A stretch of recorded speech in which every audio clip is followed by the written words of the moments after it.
Bloomberg Audio Studios. Podcasts, radio, news. I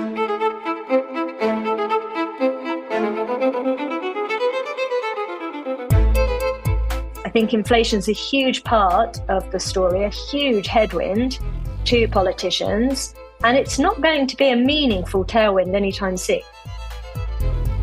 Welcome to Voternomics, where politics and markets collide. This year, voters around the world have the ability to affect markets, countries, and economies like never before. So here at Bloomberg, we've created this series to help you make sense of it all. Back for another week. I'm Allegra Stratton. I'm Adrian Wooldridge. And I'm Stephanie Flanders this week in Dubai. Why are you in Dubai, Steph? Well, you know, this vast empire that I control at Bloomberg, or at least this large number of reporters and economists. I knew it was big, but I didn't know it included Dubai. Absolutely it does. And there's different bits of the empire converge in Dubai. Well, at the top of the show, you heard from Karen Ward of JPMorgan Asset Management. We're going to speak to her a little bit later, and she's going to help us unpick those difficult dynamics between economics and politics. Also on the show this week, we have Bloomberg reporter Craig Trudell, who is our Tesla expert here in London. Steph, how big is his team? Does he fly solo, or has he got lots and lots of people? I suspect he's got more and more people. We have discovered that you can support a whole Elon Musk podcast.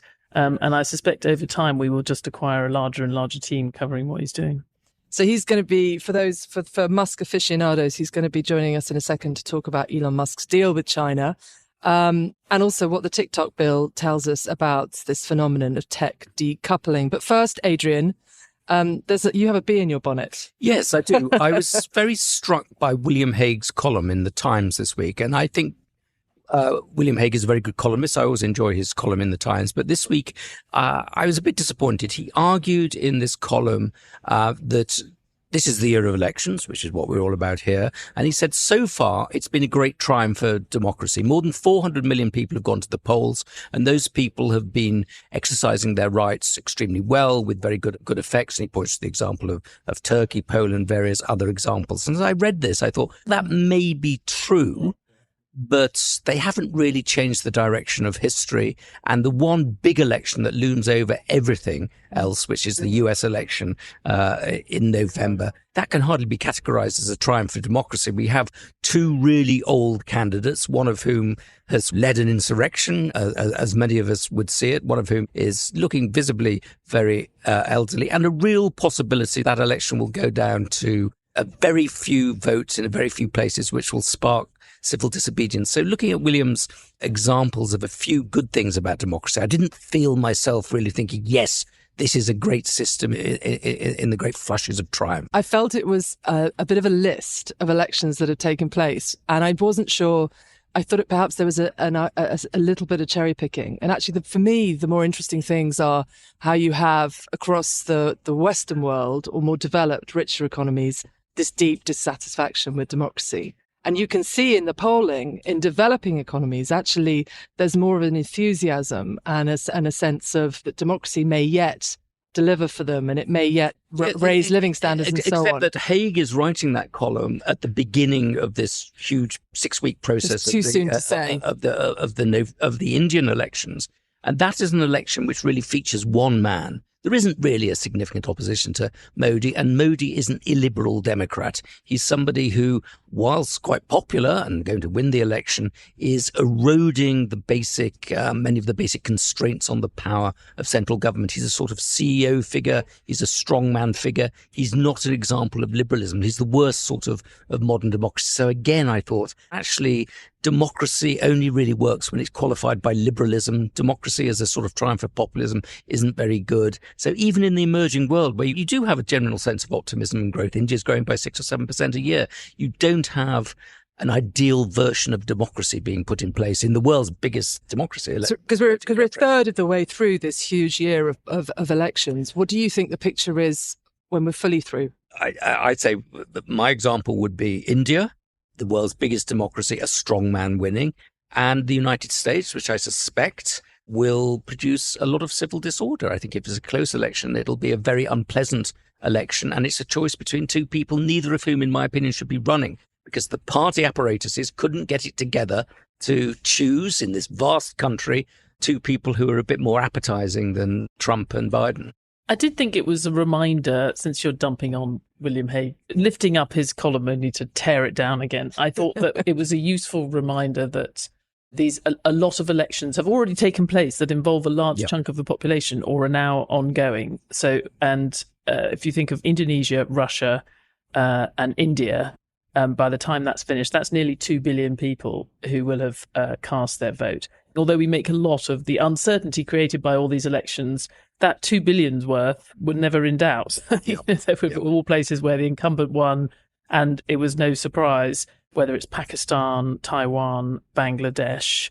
I'm not sure I would read the results as positively as William Hague does. The Pakistani voters did deliver a rebuke to the military, but the military rigged the system so much that still nothing's changed, and the same person became prime minister. Bangladesh, the incumbent authoritarian won, even though there was something of a backlash. The strongman won in Indonesia. So I think so far it's the incumbents, and as you say, Adrian, not necessarily the most democratic of incumbents. And one last point from me, which was in his piece, he ended up talking a lot about the importance of local elections, which obviously we're going to see in the UK this week. To be clear, we're recording this before people have gone to the polls. One of the aspects which our reporter Alva Ray points out in her piece she went to both Teesside and West Midlands was that it's looking like turnout will be incredibly low. So we keep having these establishment figures saying the answer is drive power out to local elections, have more power nearer to people. But when you actually look at those elections, people sort of shrug. Yeah. Because they're so denuded of any power in the UK. Look at what Ben Haushen's done in Teesside. He's done quite a lot with with the powers that he does have, but it'll be interesting to see the turnout when we've actually got some facts to dissect.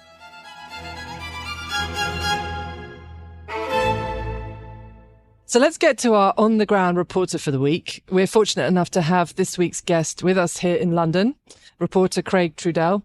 You dedicate most of your waking hours to following the latest Tesla and Musk news, don't you, Craig? It's been a crazy few weeks on the Musk beat. You love it. But it is fun. Giving. So Musk has obviously been to China. Just give us what it all means. Yeah, this was a surprise. It was a sort of over the weekend wake up and, Musk is in Beijing. He was due to be in India, but then... Yeah, a week earlier he was due to be in India, and he was supposed to meet Prime Minister Modi. It was a highly anticipated trip where everybody was expecting Tesla to announce a new plant in India, which would be quite a big deal. That got thrown out the window at the 11th hour. And a week later, lo and behold, Musk shows up in Beijing. And I think it really speaks to the idea that Musk still very much needs China. He very much rode their support to the position he's in today of having the world-leading electric vehicle company. And in order to cling to that position, he needs some help again from the CCP. He actually did achieve things with this trip. It did actually move the ball up the pitch for him. Yeah, I think a couple of hard developments that did come out of this. One was a partnership with Baidu, which is China's Google effectively, a deal for mapping and navigation. And that's one element of, if you want to put these systems on the market in China, you need to have such a partnership. And he also just got another sort of incremental regulatory step having to do with something very similar with data collection and storage in China. I may, Craig, have got to the point where I'm just seeing decoupling and deglobalization everywhere I look. But I was very struck by that deal sort of cementing something that we see and you feel very much when you go to China is just a completely separate economy being developed in sort of key ways, particularly since COVID. You can't use Western cards. People are constantly having to borrow money for their taxis because all the things that used to work no longer work. And things like Tesla, if you're working for the Chinese government, someone had told me who works for the Chinese government, you can't drive a Tesla into a government car park and leave it there. There's constraints on what you can do. So the idea that you're actually locking in parallel technologies and potentially laying the ground for a complete technological decoupling struck me as it was coming through very strongly in this deal and being cemented. Yeah, absolutely. And this goes back a couple of years, actually. We broke the news about this idea that China had moved to ban Teslas from military facilities, having to do with the concerns of that these driver assistance systems that Tesla is betting big on are reliant on cameras. And so these cars are rolling around everywhere, taking in footage everywhere they go. And there's a real concern on the part of the government of, wait a second, where is that footage going? Is it staying here or is it going back to the US? And at the moment, given the fact that Musk is trying to perfect or improve these systems by training them with supercomputers, there's real concern about that data going from China back to the US. And I think we're seeing this kind of left and right in the car industry, where when you go to China, you can find incredibly cheap EVs that you can't find in the West. You can find these driver assistance systems for much more affordable prices than you can find in the US if you want to, have the similar capability in a Tesla.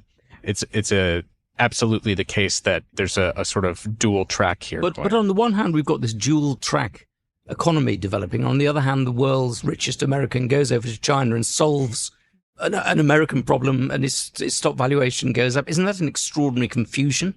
I think so. I think it's fascinating because this is someone who, oh, by the way, has just, more than just Tesla as part of his business empire, and has repeatedly made these accommodations or these statements that are very China friendly. I go back to some of the comments that he's made about Taiwan and weighing in on things there, to where Taiwan has no interest in, for instance, using Starlink, his satellites business that he's building with SpaceX.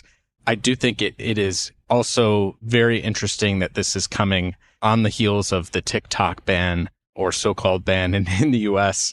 And he has also taken a position on that while we're talking about this idea that he's very China friendly. Even as the owner of X, formerly Twitter, he came out and said, you know what, I don't think that we should do this with the US. Which, of course, is the sort of double standard that none of the big US social media firms, none of them can operate in China. But you now have the US legislation to potentially ban TikTok if they don't transfer ownership to a non-Chinese company. It struck me that the definition of a strategic asset, of, what is a national security threat, just keeps broadening all the time. China has always potentially had a very expansive definition of that, as we've seen in the controls it already had. And the US are starting to go down that road. It makes you feel, when Jake Sullivan talks about having small yards with a high fence, and the sense that we're not really going to decouple or divide the global economy. We're just going to have certain things that we protect. The certain things we protect seem to be expanding all the time. Yeah, I think that's absolutely right. And along those lines, I think one of the things that we've been reporting out of Washington recently, there have been concerns among folks, whether it's in Washington or in Brussels, about how cheap these Chinese electric vehicles are. And China has much more capacity than they have demand. That's something that Janet Yellen has made quite a lot of noise about recently, including on her trip to China. I think it's very much the case that in trying to put up barriers to keep Chinese EVs out of the US, Gina Raimondo is talking about not just raising tariffs that, by the way, were raised under the Trump presidency, but looking at whether or not there is a path to blocking these vehicles on national security grounds, which is very reminiscent of exactly what China was doing over the last couple of years, of being cagey about where Teslas can go on its soil. So you do think it could be an election issue? In Washington, I absolutely seeing it being the case. I think Biden absolutely made EVs a big part of his Inflation Reduction Act, his signature climate law. And the fact that Trump, on the other hand, very notably recently referred to the idea that for the auto industry, if he doesn't get elected, there will be a, quote, bloodbath. We've absolutely heard a lot of back and forth, including late last year with the UAW strike and Biden going on the picket line, the first U.S. president to do so. Here in the UK, I don't necessarily see it breaking through, but it is fascinating to me that as an American reading the papers here day to day, the sort of alarmism of whether this whole EV transition makes sense or is worthwhile or is bogus, it is relentless. I just find that there is quite a bit of negativity about whether these EVs make any sense, despite the fact that they have been making really remarkable progress the last half decade. So a comparison and contrast of the UK and US election seems like a pretty good place to leave that chat in this latest edition of Voternomics.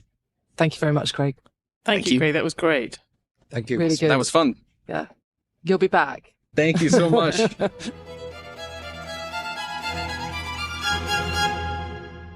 So last week with the first edition of Voternomics, you guys talked to Neil Ferguson about his reflections on how economics and politics are colliding in America. It was a punchy chat, Yep, Adrian. Absolutely. I learned a great deal. Some of it I agreed with, some of it I didn't agree with. But Neil is always informative and provocative. I also noticed that the comparison, we were a little bit ahead of the game. We were thinking of the potential comparisons with 68 and Yes, campus absolutely. politics. I became increasingly glad over the course of the last week that we had that that's discussion, complete. because I read an awful lot of people just deciding that we were potentially, even with the Chicago convention in August, that we were facing a rerun of 68. We were the first people to throw Richard Nixon into the mix, I think. So if that Let's was say Neil, that, regardless of whether it's true. I'm convinced it's true. So if that was Neil Ferguson last week, this week, to help us chew over these issues, we've invited JPMorgan Asset Management Chief Market Strategist for Europe, Karen Ward, to join us in this week's conversation.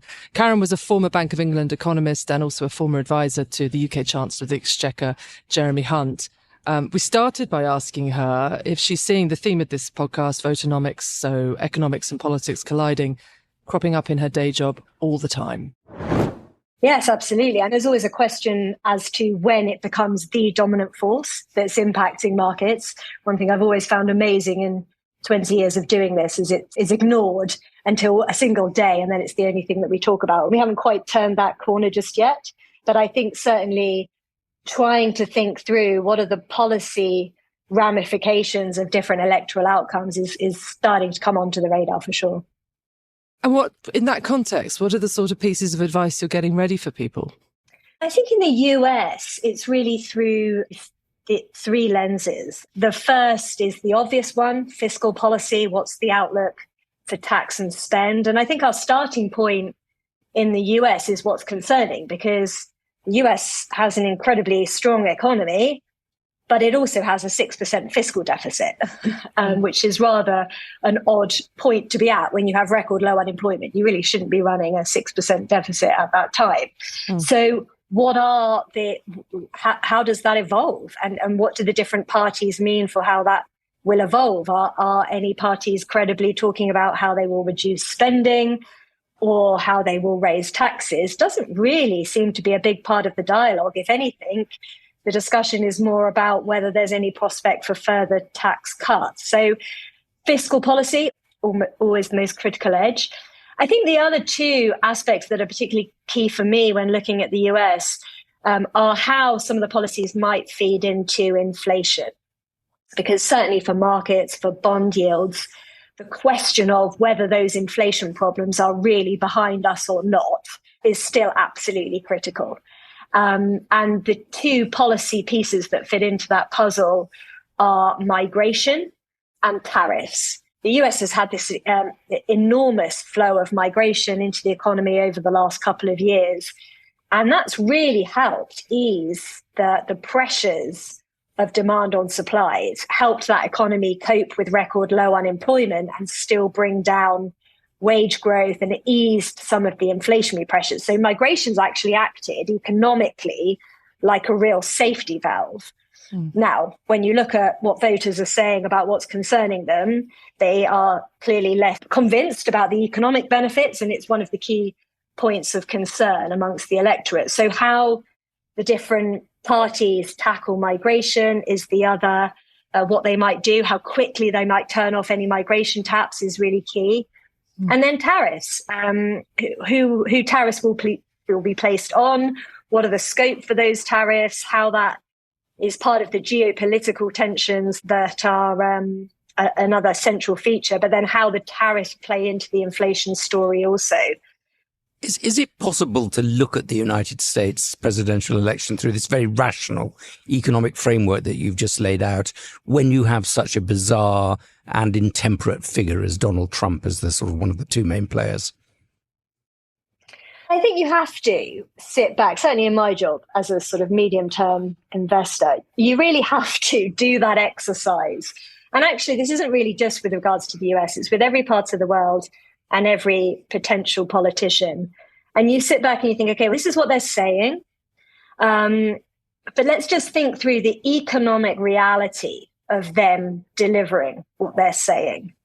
And I think quite often when you do that rational exercise of thinking, that's what they're saying, but if they do that in practice, the domestic economic cost of doing so might be really quite grave. And so actually, when they are in office, they may choose to take a different route. I think it's really important whenever you're hearing particularly very strong political figures making big statements to think that might sound good to the electorate now, but what are the realities of delivering that? And therefore, when in office, is it really going to happen? Sure. But for the last 30 years or so, we've had economics as the master science and everybody's really deferred to economics. Now we're in a different world in which politics is much more important. And politicians do sorts of things that economists would never have thought that they would. I mean, the Trump tariffs being in the last Trump presidency, a classic example of that. Isn't it just the case that we don't live in a predictable, rational world anymore?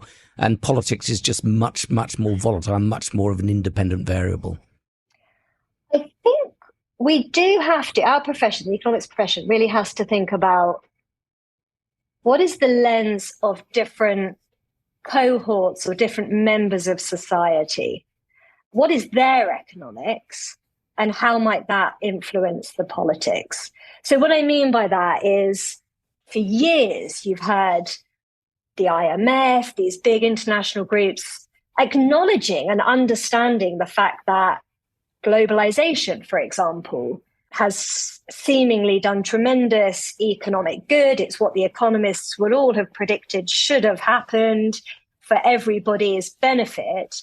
But we know the benefits weren't spread equally amongst society, and we were left with a segment of the population that was termed the left behind. And I think for those individuals, they are still operating, I'd argue, on economics, but it's their own personal economics. They're not seeing their income levels rise. They're not seeing their wealth rise like certain other segments of the population. They're not feeling confident their children are going to have better living standards. And I think that's where our profession has to be a little bit careful about assuming the aggregate economist is right, or that's the way things are going to flow.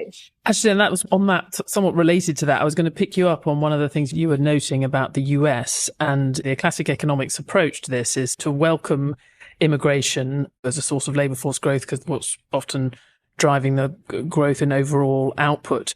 But it is also one of the things that when you look across quite a lot of elections this year, some of the common features are great concern around immigration, and whether well-founded or not, and great concern around housing. And if you look at somewhere like Australia or Canada, the two are combined. They've had massive immigration, and actually that has caused enormous pressure on housing markets because they haven't built enough houses.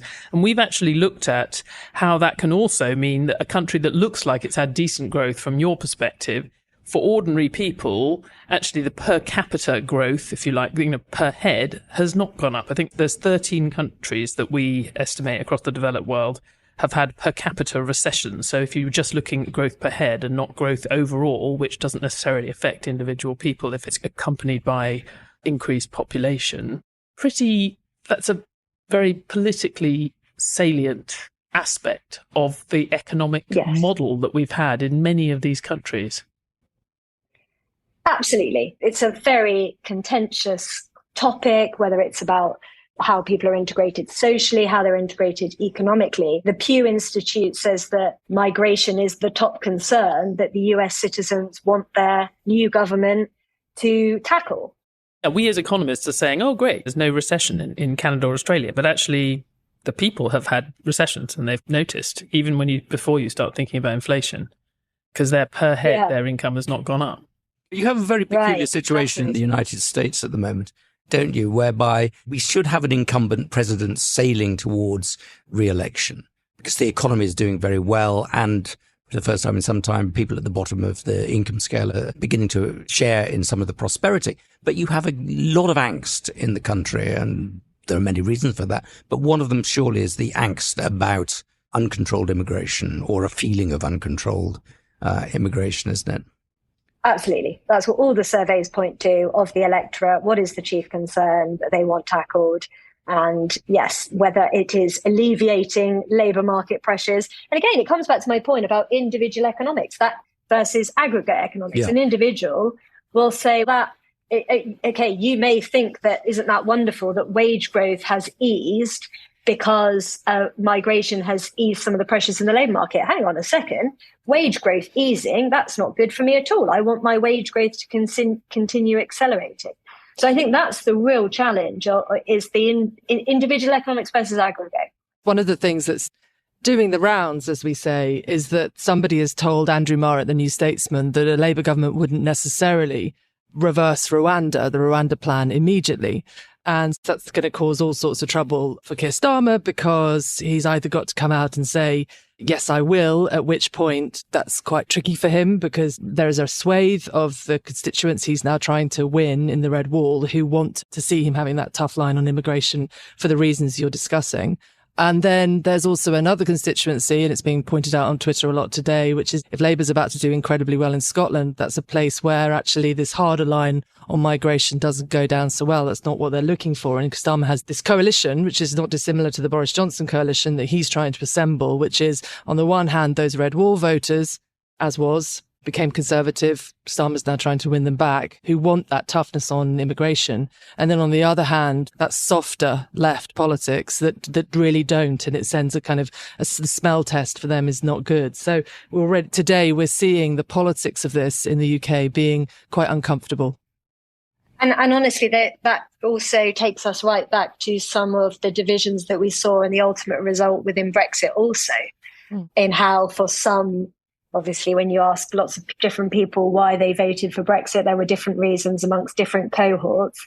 But certainly amongst a specific cohort, migration and the free flow of workers was the major reason for voting for the severance from the EU. So I think how the topic of migration enters UK politics as well as the politics of each party is something we've been contending with for years now. There's been 20 billion of personal tax cuts announced, and it doesn't seem to have shifted the dial in the polling in the United Kingdom. What are your reflections on that?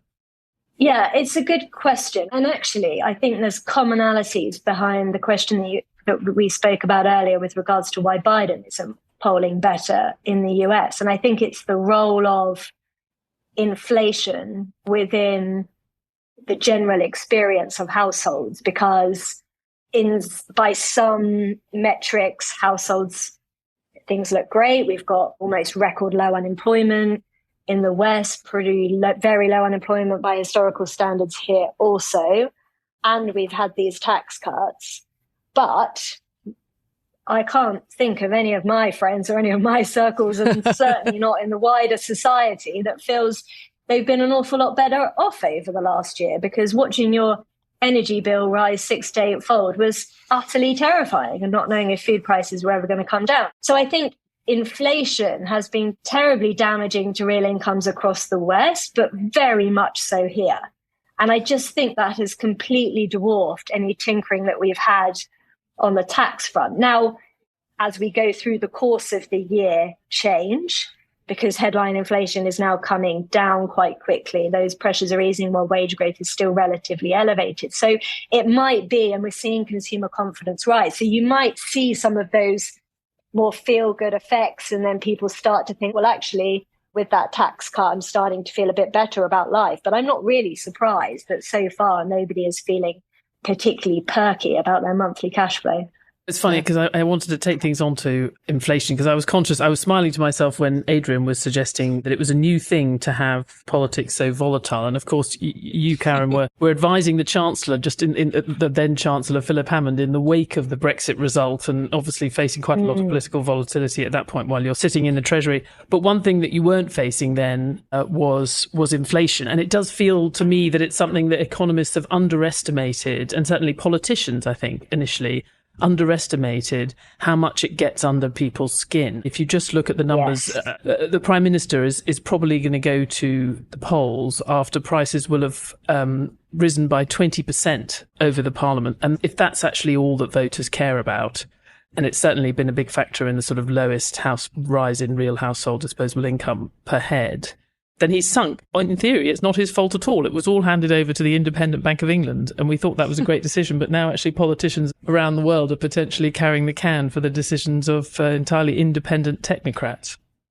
I certainly think the whole community, central banks, economists, had a little bit too much confidence that by merely making central banks independent rulers over the inflation process, that we had necessarily killed inflation. And I think what we've really learned over the last few years is two things. One, we get cost shocks and they originate from parts of the world that you do not foresee where events are going to happen. So clearly Russia invading Ukraine and the energy turmoil that created. We had this almighty cost shock hit the economy. But then I think the other degree of complacency is how the labour market would then behave. And the fact, and the reason I think a lot of the central banking community were perhaps slow to realise the scale of the problem was it was assumed that workers wouldn't ask for more money. They would merely accept the damage to their living standards, accept it as a one-off piece of bad luck and carry on. And quite understandably, workers didn't behave in that way. The prices carry on being quite high is the problem. They don't go down. No, exactly. And workers wanted to reinstate their real purchasing power. And we had very low unemployment, which again was an aspect of surprise, perhaps, in how things played out over the last couple of years. And so with that security of work, workers did go and ask for more money. And therefore, that's when we got the second round effects, as economists like to call it, where workers ask for a bit more pay, that inflation shock broadens out through the economy. And honestly, it's still there. It's still persistent. And we aren't entirely clear whether it's behind us just yet. So, yes, I think inflation is a huge part of the story, a huge headwind to politicians. And it's not going to be a meaningful tailwind anytime soon. Adrian. I just wanted to defend myself slightly by saying that when I was talking about sort of the golden age when economists were in charge, I meant up until about 2008 or up until the referendum, not certainly. But to go back to the theme of politics being slightly more important than it was before 2008 or 2016, it seems that the biggest things that are going on now seem to be not economics but political events. The invasion of Ukraine, which had no possible sort of economic justification, the possibility of an invasion of Taiwan, which restructuring our whole semiconductor industry. Again, that's something that has no possible economic justification. And just the figure of Trump. If Trump comes in, he could do a number of things, not least some rapprochement, some deal with Putin or some crazy act in the Middle East, which could just completely reconfigure all of our calculations. Don't we live in a world in which the prognostic power of economists is diminishing? But they may be political events, but they become economic events. Oh, no, that's what I mean. Where do they come from? They're not driven by economic calculations. I'm going to defend us here, actually. So I'm going to say the economics still really matter. So Russia, with all the benefit of hindsight, we look back now and saw that Russia was getting itself into a situation of economic independence such that it could make a political decision to sever its relationship with the West in a way that would not decimate its economy. And it has. Russia's GDP and Russian activity, because it's still producing oil, it's just sending it to other parts of the world, and it's still producing commodities and selling them to other parts of the world. So I still believe that decision made in Russia was a political decision founded in the knowledge that economically it would not be devastating. And then the ones that you highlight could happen. I still think it's the economics that mean the worst case scenario won't happen. So I think China. I was just going to say, do you think China could make the same calculation that Russia's made? Because it is certainly de-severing itself from a lot of the world economy. She says no. Why not? Why not, Karen? Whether it chooses to get itself into Russia's position over the next 20 years, I don't know. But today, the US is still the biggest importer of Chinese goods. And China has a serious domestic demand problem right now. Right. They are resorting back to export demand to fuel their growth. Therefore, they need anyone else in the world to be buying their goods until they can get their domestic engine going. And while that is still the case, they need to stay friends with their biggest consumers, which are in the West. So right now, here and today, with the economics as they are, I think it's a small probability risk. So the not so dismal science from you. Karen, can you just do us some forecasting, perhaps, which is people are saying we'll have inflation at 2%, possibly then over the summer. Some people are predicting it could go to 1%. Do you think it starts to come up in the autumn? And what are the consequences of that if it does? Yes, I think it will dip. Oil is edging back up, but gas prices, which are a bigger chunk in the CPI basket, because of gas prices having come down in April, that should take us just a little bit sub 2 in the summer. We should touch a low 2 number. However, that probably won't last terribly long. And I do think by the end of the year, and the Bank of England will concede also in their forecast, we are back on an uptrend, as long as it's modest and it's real wages that matter. So I think part of the reason it's not going to 2 and through 2 and back to the low inflation that we knew before is because wage growth is still running somewhere between 4 and 6%. Some data quality issues at the moment, but it's still, in that kind of vicinity. I think we will still be in positive real wage territory through the remainder of the year. I think the consumer is going to be in pretty decent positive real wage territory, not compensating for the last 2 years, but at least that pressure feeling better throughout the course of the year. We cited recently some academic research that finds part of the problem with inflation is even where wages have kept pace, people adamantly believe that they have not kept pace. And there's a sort of, as Karen's been saying, there's a kind of abiding hit. In fact, if we see wages going faster than inflation, that will potentially be an issue for the Bank of England, might slow the pace of rate cuts, and yet still not actually deliver much benefit in terms of how people feel. I can certainly say, as a former BBC economics editor who used to go to supermarkets on a day where, the price of something had plunged, and you're desperate to find one person who's willing to admit that anything's got cheaper, because everybody always feels that life's getting more expensive, regardless of what the numbers say. And I would very quickly give up trying to find someone who would back up what the data appear to be saying. But I think that's particularly true when it comes to real wages. People don't necessarily feel better off. It's the inflation of fun and the inflation of not fun. the inflation of everything that's not fun, energy and food and all of the stuff that we have to buy, and not because we want to buy, because it's fun. That is what's risen so much. It's eaten into our income. So even as that eases, it still doesn't feel fun, because it's a very good point. The amount that we're willing to spend on Taylor Swift tickets, or God knows what it is, we know no one necessarily complains as much about soaring concert tickets because they're a bit more fun. That is a very good way of looking at it. Absolutely. So we'll end on Taylor Swift. Thank you very much for joining us, Karen Ward. Thank you for having me. So thanks for listening to this week's Voternomics from Bloomberg. This episode was hosted by me, Allegra Stratton, Adrian Wooldridge and Stephanie Flanders in Dubai. It was produced by Summer Sadi with help from Sarah Livesey, Chris Martlew and Julia Manns. Editorial direction from Victoria Wakely. Sound design by Blake Maples. Brendan Francis Newnham is our executive producer. Sage Bauman, head of podcasts, and special thanks to our guest, Karen Ward. Please subscribe, rate and review wherever you listen to your podcasts.